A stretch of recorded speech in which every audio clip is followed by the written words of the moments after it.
Hello friends, welcome to target RBI YouTube channel. I am Sushil Ragade, ex manager Reserve Bank of India.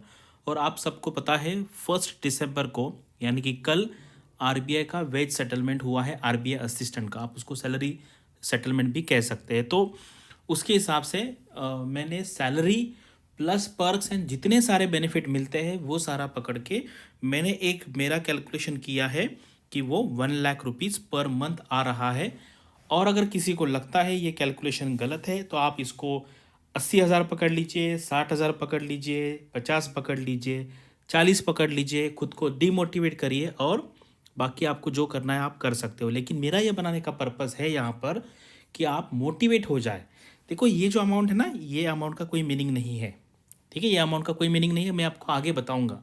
और आप भी मुझे comment box में बताइए कि आपको आरबीआई में क्यों जाना है। आपको ये पैसे के लिए जाना है या स्टेटस के लिए जाना है, किसके लिए जाना है, आपको नीचे कमेंट बॉक्स में यहाँ पर बताना है। तो यहाँ ये वीडियो का मेन पर्पज़ है आपको मोटिवेट करना। और मैंने आपको नहीं, अभी तक मैं 10 साल से मोटिवेट कर चुका हूँ। हज़ारों स्टूडेंट मेरे आरबीआई असिस्टेंट ज्वाइन किए हैं, near about 300-400 student RBI grade भी ज्वाइन किए हैं। और ये वीडियो देख के मुझे ऐसा नहीं लगता कि कोई कहेगा कि सर हमें आरबीआई असिस्टेंट नहीं ज्वाइन करना है। और आरबीआई असिस्टेंट सिर्फ आरबीआई असिस्टेंट बनने के लिए नहीं ज्वाइन करने का है, आगे उसके क्या क्या बेनिफिट्स है आपके, वो सारा मैं आपको इस वीडियो में बनाने वाला हूँ। तो कृपया करके आप ये जो अमाउंट है इस पर डिस्कस मत करिए। आपको जितना पकड़ लीजिए, पकड़ना है वो आप पकड़िए। मैं मेरे साइड से पूरा जेन्युइनली ट्राई करूँगा कि कितना अमाउंट होता है वो बनाने का। लेकिन दैट इज़ जस्ट 10% और 20% ऑफ दिस वीडियो। बाकी मैं मोटिवेटिंग चीज़ें आपको यहाँ पर बताने का ट्राई करने वाला हूँ। चलिए, अभी यहाँ पर आप जो वीडियो ये देख रहे हैं वो किस कैटेगरी में आते हैं मुझे बताओ। कुछ लोग यहाँ पर अनएम्प्लॉयड हैं जिनके पास जॉब नहीं है, कुछ पब्लिक सेक्टर बैंक में क्लर्क का जॉब कर रहे हैं, या इंश्योरेंस कंपनी में एलआईसी में कर रहे हैं, या जनरल इंश्योरेंस में क्लर्क का काम कर रहे हैं। कोई लोग हैं यहाँ पर पब्लिक सेक्टर बैंक में या फिर जनरल इंश्योरेंस कंपनी में या एलआईसी में स्केल 1 स्केल 2 पे काम कर रहे हैं। और कुछ लोग ऐसे भी हैं यहाँ पर, ये कम लोग होंगे, कि जो स्केल 3 लेवल पे काम कर रहे हैं या फिर नाबार्ड में ग्रेड ए लेवल पे काम कर रहे हैं। तो ये जो लोग हैं इनको मैं सजेस्ट करूँगा कि आप आरबीआई असिस्टेंट की तैयारी कीजिए। इनको मैं कहूँगा कि आप अपना डिसीजन ले सकते हैं। ये इतना भी वाइज डिसीजन नहीं होगा, लेकिन आप डिसाइड करते तो लॉन्ग टर्म में आप पछताएंगे नहीं, इतनी गारंटी मैं आपको दे सकता हूँ। क्योंकि इसके एग्जाम्पल मैंने खुद दोनों दोनों टाइप के, यानी कि scale 3 and NABARD grade A से आरबीआई असिस्टेंट आने वाले कम से कम मुझे 5-5 एग्जाम्पल पता है। ठीक है, तो ये इतना एडवाइजेबल नहीं है, लेकिन ये तो डेफिनेटली है। स्केल 2 वाले तो मैंने खुद देखा है, नाबार्ड ग्रेड ए वाले आरबीआई असिस्टेंट का फॉर्म भरते हैं वो भी मैंने देखा है। ठीक है, जिसको लगता है कि ये डिसीजन अच्छा होगा वो ले सकते हैं। मैं उनको ये नहीं कहूँगा कि वो बहुत बुरा डिसीजन है। ठीक है, एक एवरेज डिसीजन मैं उसको कह सकता हूँ। ये कहने का, बताने का पर्पज़ ये है ना कि आपको समझ में आना चाहिए कि नाबार्ड ग्रेड ए वाला लड़का या ऑफिसर आरबीआई असिस्टेंट क्यों बनता है। क्योंकि उसको ये जो आरबीआई ब्रांड है ना, आरबीआई ब्रांड, इसका क्रेज़ है, यही उसका मेन रीज़न है। अदरवाइज सैलरी वाइज देखेंगे तो 50% से कम सैलरी यहाँ पर होती है as compare to grade A. लेकिन ये आरबीआई का जो टैग है, जब आप कहते हो किसी को I am working in the Reserve Bank of India, तो फिर आगे आपको कोई पूछेगा नहीं। अदरवाइज नाबार्ड में या कोई भी बैंक में अगर आप कहते तो आपको एक्सप्लेन करना होता है। नाबार्ड तो बहुत लोगों को नहीं पता होता है। ठीक है, तो इसलिए हर हर एक का अलग अलग रीज़न हो सकता है आरबीआई के लिए प्रिपरेशन करने का। तो मैंने आपको बताया कि किस टाइप के लोग हैं। आप भी कमेंट बॉक्स में बता सकते कि आप इसमें से कौन से लेवल पे हो, वो मुझे पढ़ना अच्छा लगेगा। चलिए, ये है आरबीआई के प्रीवियस गवर्नर्स है। जब ये जो इवेंट हुआ तब मैं आरबीआई में था। ये आपको सबको पता है, आरबीआई के डिप्टी गवर्नर रह चुके हैं रघुराम राजन, और ये डी सुब्बाराव है। ठीक है, और ये फ़ोटो दिखाने का पर्पज़ ये है कि रघुराम राजन ने बहुत सारे लोगों को, मतलब आरबीआई के तरफ अट्रैक्ट किया है, उनकी पर्सनैलिटी। और जब वो गवर्नर बने थे, एवरी डे फ्रंट पेज पे कुछ ना कुछ उनका लिखा हुआ आता था, उनका स्पीच और जो उनका पर्सनालिटी का ऑरा है, उसके वजह से काफ़ी सारे लोग, कि वो पहले आरबीआई के बारे में नहीं सोचते थे, लेकिन इनके आने के बाद आरबीआई के जॉब को एक ग्लैमर आया था। ठीक है, इसलिए मैंने आपको फ़ोटो दिखाया। तो मैं यहाँ पे आपको सारा आरबीआई के बारे में मैं बताने का ट्राई करूँगा, जिससे आपका मोटिवेशन बढ़े और आप ज़्यादा आपका यहाँ पे इनपुट दे। तो ये मेरा फ़ोटो है जब मैं आरबीआई में था। तो रघुराम राजन जी से हमारी मुलाकात हुई थी, वो अहमदाबाद आए थे। एक्चुअली क्या होता है आरबीआई में, गवर्नर कोई भी अगर ऑफिस में जाते हैं, ऑफिस यानी कि रीजनल ऑफिस में, तो वहाँ के जो recently joint grade B officers होते हैं उनसे वो मुलाकात करते हैं। सबसे मुलाकात नहीं करते हैं, रिसेंटली यानी कि पिछले 1-2 साल वाले जो होते हैं उनके साथ उनका डिनर बिनर होता है, क्योंकि उनको पता है कि यही लोग हैं आगे जाके आरबीआई को लीड करने वाले। ठीक है, तो ये मेरा फ़ोटो था, तो मैंने कहा चलो आपको दिखा देता हूँ ये फ़ोटो। अभी आप देखिए, आप सब इनको जानते होंगे। ये है केएल राहुल, इंडियन क्रिकेट के टीम में है। एंड ये इनका सिलेक्शन यानी कि वो स्पोर्ट्स कोटा में इनको आरबीआई में ग्रेड ए का पोजीशन मिला है। एंड उन्होंने ये कहा है कि देखो, my parents were happiest when I got stable job in RBI. आपको पता है इंडियन जो पेरेंट्स हैं उनकी मेंटेलिटी क्या है। ये भले क्रिकेट से कितना ही कमाएं, लेकिन उसके मम्मी को ये मतलब प्राउड वो फील करती होगी कि मेरा बेटा जो है वो आरबीआई में एएम है, असिस्टेंट मैनेजर के पोस्ट पे है, ग्रेड ए कहते हैं। तो देखो, आप असिस्टेंट बनोगे तो मिनिमम 4 या 5 साल में आप ग्रेड ए बन जाओगे। ठीक है, तो मैं आपको ये नहीं कह रहा हूँ कि आरबीआई असिस्टेंट का जॉब बहुत ज़बरदस्त है। आरबीआई का असिस्टेंट का जॉब बिल्कुल ही नॉर्मल लेवल का है, कुछ लोगों को वो पसंद नहीं भी आ सकता है, लेकिन आपको 3-4 मैक्सिमम 5 साल निकालने हैं। आप ऑटोमेटिकली फिर बाद में, ऑटोमेटिकली मतलब आप एग्ज़ाम दे के ग्रेड ए बन जाओगे। मैक्सिमम लोग बनते हैं, कुछ लोग 4 में बनेंगे, कुछ 5 में, कुछ 6 में बनेंगे, लेकिन डेफिनेटली ग्रेड ए बनोगे। उसके बाद आप ऑफिसर लेवल पे हो, असिस्टेंट मैनेजर कहा जाता है, एंड काफ़ी अच्छा है। एंड ग्रेड बी में ग्रेड ए में इतना ज़्यादा फ़र्क नहीं है सैलरी में। ठीक है, तो ये देखो उसकी फैमिली है, उनको क्या अच्छा लगता है कि केएल राहुल आरबीआई में असिस्टेंट मैनेजर है, ये उनको ज़्यादा प्राउड वाली बात है। ये देखिए, ये दूसरे हैं हमारे इंडियन टीम के बॉलर उमेश यादव। इनको जॉब मिला है नागपुर में आरबीआई असिस्टेंट में एएम, आरबीआई असिस्टेंट मैनेजर। ठीक है, आरबीआई में ये ग्रेड ए लेवल के हैं। मतलब आप भी आरबीआई, ये ग्रेड ए बताने का पर्पज़ ये है कि आप आरबीआई में असिस्टेंट बनने के बाद 4 या 5 साल के बाद ग्रेड ए बन जाओगे, यानी कि आप इनके लेवल तक आ जाओगे। Not as a sports person, but उनका जो जॉब है वो लेवल के आप आ जाएंगे। और बताने का पर्पज़ ये है कि ये जॉब कितना अच्छा है कि ये इतने बड़े बड़े प्लेयर उस पर जाते हैं। बताने का पर्पज़ है, आप आरबीआई असिस्टेंट की तैयारी कीजिए, आरबीआई असिस्टेंट बनिए, प्रमोशन लेके आप ग्रेड ए बन जाओगे, यानी कि इनके लेवल के आप ऑर्गेनाइजेशन में बन जाओगे। उसके बाद रसिका राजे, ठीक है, आरबीआई हैदराबाद ऑफिस में इन्होंने ज्वाइन किया है। इनको भी असिस्टेंट मैनेजर लेवल का पोस्ट मिला है, ग्रेड ए। अगर आपको इस रूट से जाना है तो जा सकते हैं, लेकिन उसके लिए आपको स्पोर्ट्स में टॉप लेवल पे जाना पड़ेगा। उसके बाद स्पोर्ट्स कोटा में भी आरबीआई असिस्टेंट मैनेजर लेवल पे सिलेक्शन होता है। ग्रेड बी पे नहीं होता है, एएम लेवल पे इनका सिलेक्शन होता है।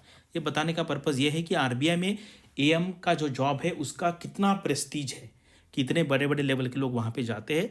आप एज अ आरबीआई असिस्टेंट बन के जाओगे तो 4-5-6 साल के बाद आपको इस लेवल की पोस्ट लेने का मौका मिलेगा। अभी यह है आरबीआई के ऑफिसेस अलग अलग। देखो, आरबीआई असिस्टेंट में क्या है, आपको पर्टिकुलर ऑफिस के लिए फॉर्म भरना होता है। तो मैं आपको आरबीआई के जितने ऑफिसेस के मुझे फ़ोटो मिले मैं यहाँ पे दिखाने वाला हूँ। आपको कमेंट बॉक्स में बताना है कि आपको कौन से ऑफिस में ज्वाइन करना अच्छा लगेगा, या आपकी किस रीजन से आते हो। ठीक है, जैसे अगर आप एमपी में हो तो आरबीआई भोपाल में आप अप्लाई करोगे, और सिलेक्शन होने के बाद आप वहाँ पे काम करोगे। तो ये बिल्डिंग दिखाने का ये पर्पज़ है कि आपके दिमाग में ये बिल्डिंग का जो फ़ोटो है सबकॉन्शियस लेवल पे जाए, और आप उसके लिए बहुत मेहनत करें। अभी मैं अगले कुछ स्लाइड जो है उसमें मैं आरबीआई के अलग अलग बिल्डिंग्स का फ़ोटो आपको दिखाने वाला हूँ। ये है आरबीआई का जो स्टार्टिंग हुआ था। ठीक है, आरबीआई का स्टार्ट जो हुआ था, सबसे पहले RBI was established in Kolkata. ठीक है, उसको पता है, आपको एसबीआई का भी एस्टेब्लिशमेंट कोलकाता में हुआ था, आरबीआई का भी हुआ है, क्योंकि कलकत्ता पहले बहुत, मतलब आज के कंपैरिजन में उस टाइम पे बहुत प्रॉस्परस था, डेवलपमेंट वहाँ पे ज़्यादा थी। ब्रिटिश लोगों ने भी वहाँ से ही पूरा एडमिनिस्ट्रेशन का स्टार्टिंग किया था। तो ये ओरिजिनल बिल्डिंग है आरबीआई का, जो 1935 में स्टार्ट हुआ था। उसके बाद फिर उसके हेड ऑफिस को मुंबई शिफ्ट किया था। ये देखिए, ये मुंबई एमआरओ कहते हैं इसको, मुंबई रीजनल ऑफिस। देखिए ये बिल्डिंग है, कितना बड़ा एंट्रेंस है। और अगर आपको रियली आरबीआई में जाना है ना, तो आप पहले, आप जिस रीजन में रहते हो, आप आरबीआई का एक जस्ट ऑफिस जाके देख लो एक बार बाहर से। अंदर तो आपको जनरली कुछ काम नहीं तो जाने को नहीं मिलेगा, लेकिन बाहर से एक बार देख लीजिए और सोचिए कि मुझे यहाँ पे जाना है। क्योंकि क्या होता है, देखो पढ़ाई तो लोग करेंगे, लेकिन उसके पीछे अगर कुछ आपके इमोशंस है तो ही वो काम करेगा। मैं आपको मेरा इंसिडेंस बताता हूँ कि मैं जब एमबीए कर रहा था तो मेरा इकोनॉमिक्स एमबीए के क्लास में काफ़ी अच्छा था। मैं सारे क्वेश्चन के आंसर बताता था, मैडम भी बहुत इंप्रेस होती थी मुझसे। तो उस टाइम लोग मुझे, हम बोलते ना हंसी मजाक में, मुझे आरबीआई के गवर्नर कहते थे कि यार यू गवर्नर जैसा है, आपको आता है। तो हम फ्रेंड क्या करते थे, ऐसे एक नोट का फोटो निकालेंगे और फिर मैं यहाँ पे सिग्नेचर करूँगा और लिखूंगा आई प्रॉमिस टू पे द बियरर, मैं धारक को इतने इतने रुपए देने का वचन करता हूँ। तो ये मैं जब एमबीए में था तब ऐसे हम बोलते ना हंसी मजाक में हम ये कर लेते थे। फिर बाद में जब मेरा सिलेक्शन हो गया आरबीआई में तो मेरे कुछ फ्रेंड्स मुझे कहने लगे यार हम तो ऐसा हंसी मजाक में हम आपको आरबीआई के गवर्नर बोलते थे, आप आरबीआई में गए हो। अगर मैं रहता तो सीजीएम तो डेफिनेटली बनता, नहीं तो ईडी डिप्टी गवर्नर तक जा सकता था, ठीक है। लेकिन मेरा पैशन टीचिंग वाला था।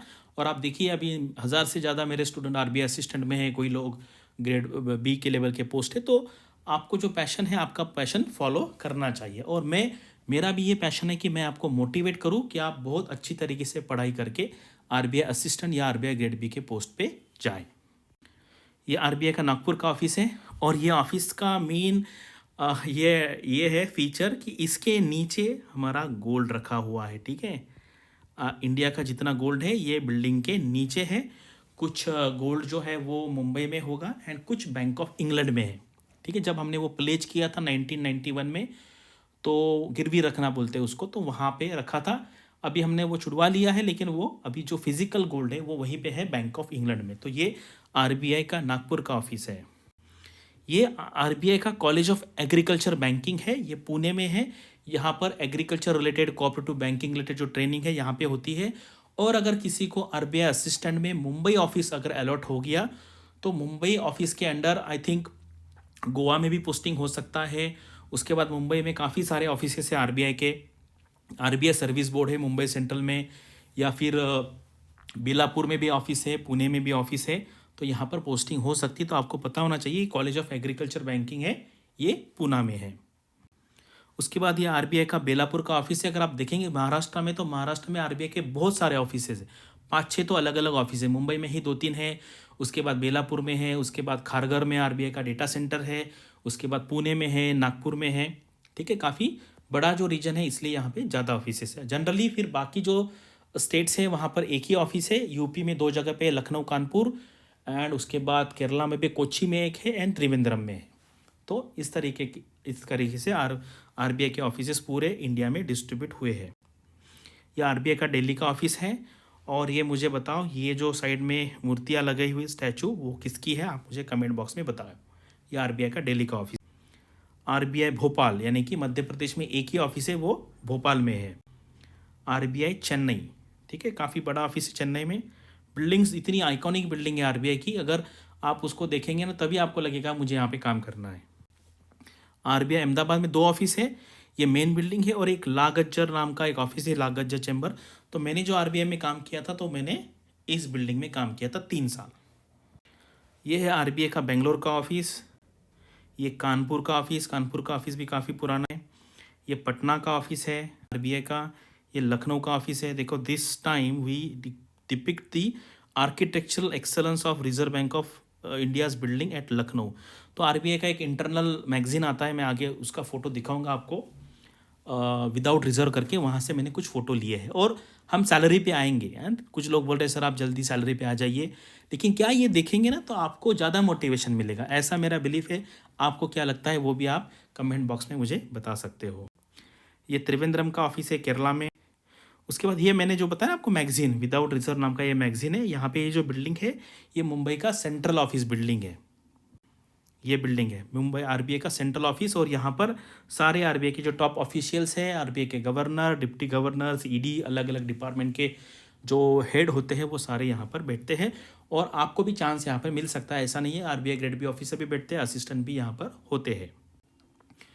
ये मुझे बताओ कौन है, मतलब आगे तो मैं बताऊंगा आपको, लेकिन आपको स्टॉप करके आप बताओ ये 2 कौन है। ये है ज्वाला गट्टा एंड ये अश्विनी पोनप्पा है। नेशनल इंटरनेशनल लेवल के बैडमिंटन प्लेयर है ये। इनका फ़ोटो इसलिए दिखाया है कि इनके जो फादर है इनके और इनके भी फादर आरबीआई के हैदराबाद के ऑफिस में काम करते थे। अभी पता नहीं अभी रिटायर हुए होंगे। काफ़ी पुराना फ़ोटो है, आई थिंक 8-10 साल पहले वाला फ़ोटो होगा ये आरबीआई का लाहौर का ऑफिस है। ठीक है, पुराना फ़ोटो है। उस टाइम पे आरबीआई का ऑफिस लंदन में भी हुआ करता था, लाहौर में भी हुआ करता था, आई थिंक कराची में भी था, इधर ढाका में भी था। तो ये पुराना ऑफिस है, मुझे एक जगह पे मिल गया फ़ोटो तो मैंने आपको यहाँ लगा दिया है। ये थे आरबीआई के गवर्नर्स। सबसे पहले जो गवर्नर थे वो थे ऑसबॉर्न स्मिथ, उसके बाद सेकंड थे sir James Taylor, and third जो गवर्नर थे वो थे सीडी देशमुख। उसके बाद ये हमारे फाइनेंस मिनिस्टर भी बने और ये आरबीआई के फर्स्ट इंडियन गवर्नर थे। ठीक है, आईसीएस यानी कि आज हम उसको आईएएस बोलते थे, या आईसीएस ऑफिसर थे, महाराष्ट्र से बिलोंग करते थे और बाद में यूजीसी के भी चेयरमैन बने थे ये। अभी देखिए ये एक बहुत इंटरेस्टिंग न्यूज़ है। मतलब अभी पता नहीं कितने लोगों को पता है कि ये आरबीआई पहले प्राइवेट था। ठीक है, जब 1935 में आरबीआई का एस्टेब्लिशमेंट हुआ वो एज अ प्राइवेट बैंक हुआ। कुछ लोग बोलते हैं ना आरबीआई का प्राइवेटाइजेशन हो सकता है क्या, तो पता नहीं आगे हो भी सकता है, क्योंकि ये जो इंस्टीट्यूशन जो एस्टेब्लिश हुआ था वो एज अ प्राइवेट हुआ था।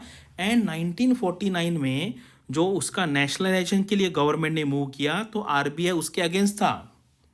मतलब आरबीआई का कहना था उस टाइम पे कि हमें प्राइवेट ही रहने तो गवर्नमेंट मत करो। तो ये उस टाइम का पेपर में आया हुआ कटिंग है। नेशनलाइजेशन ऑफ आरबीआई 1949 में आरबीआई नेशनलाइज बन गया, इसके पहले वो प्राइवेट लोगों के हाथ में था। ये रिजर्व बैंक ऑफ इंडिया का स्टाफ कॉलेज है, इसको आरबीएससी कहते हैं। और जब आप ग्रेड बी ऑफिसर बनेंगे तो आपका जो ट्रेनिंग है यहाँ पर होता है चेन्नई में आरबीएससी में। और ये भी एक इंटरेस्टिंग फैक्ट है कि ये आरबीआई की डिप्टी गवर्नर रह चुकी थी। ये है उषा थोरात और ये श्यामला गोपीनाथ। ये 1972 बैच की ग्रेड बी डीआर यानी कि डायरेक्ट रिक्रूट। और उनके बाद ये जो उषा थोरात मैडम थी, इन्हीं के बैच के वाईएसपी थोरात थे, वो बाद में नाबार्ड के चेयरमैन बने थे। चलो अभी हम आते हैं आज के वीडियो पे। लोग कहेंगे सर बहुत आप लेट किया आपने, लेकिन ये बताना भी ज़रूरी था क्योंकि वो भी मोटिवेटिंग फैक्टर है।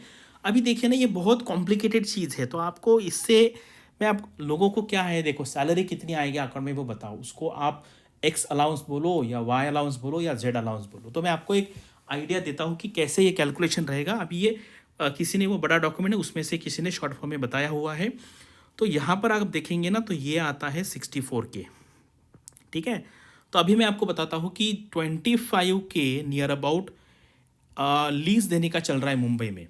अगर लीज मिलेंगे तो आपको एचआरए नहीं मिलेगा। तो आप यहाँ से मान लो जो एचआरए का अमाउंट है ये अगर आप माइनस कर देंगे तो मैं इसमें 20,000 मिला लेता हूँ, तो ये हो गया 84K।